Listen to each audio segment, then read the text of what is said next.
Alors aujourd'hui, on va diviser 876 par 3. Okay? Et on se demande, ça donne combien? Donc, la première étape, on va faire une estimation.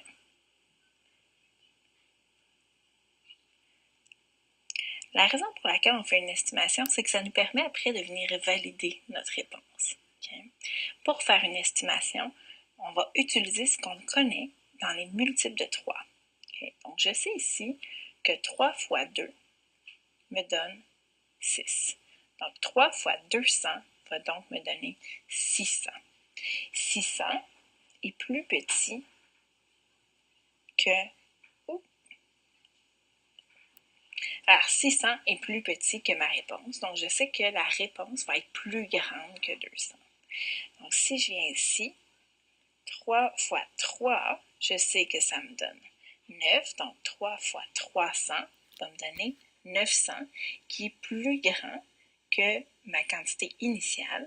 Donc, je sais que ma réponse va être plus grande que 200, mais plus petite que 300. Ça, c'est un 0.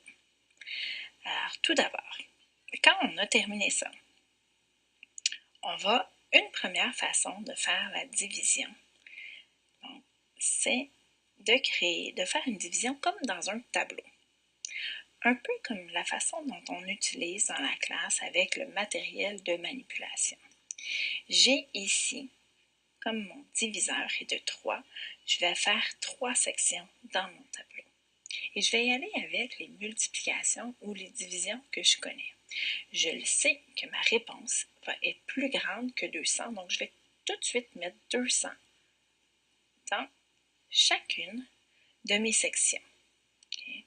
Donc, de mes 876, 200 plus 200 plus 200, j'ai déjà réparti également 600 unités.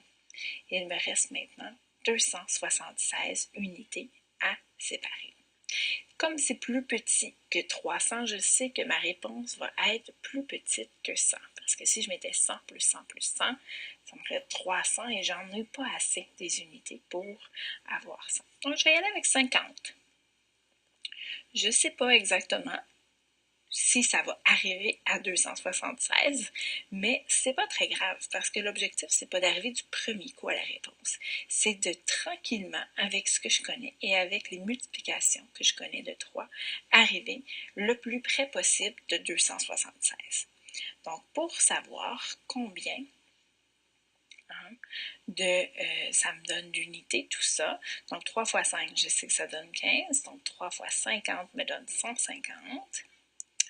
J'ai donc maintenant divisé au total 100, il me reste 126 unités à diviser.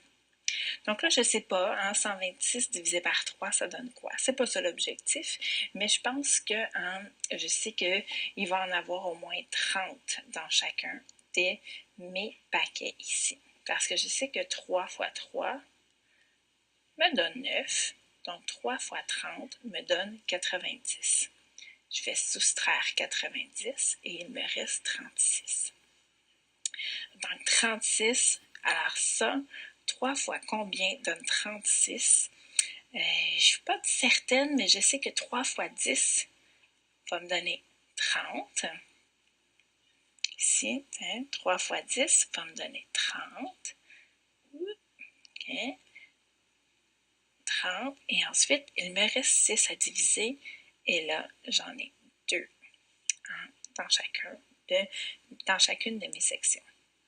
Alors maintenant, je sais que 6 moins 6 égale 0.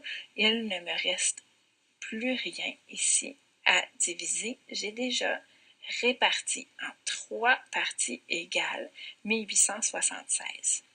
Il me reste à additionner ça ensemble.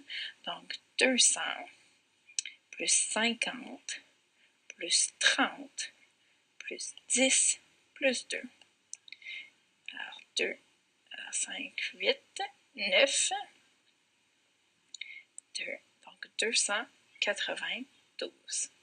Donc, 292, c'est bien plus grand que 200, mais plus petit que 300. Une façon de vérifier, donc une dernière chose que vous pouvez faire pour vérifier, c'est de faire l'opération contraire.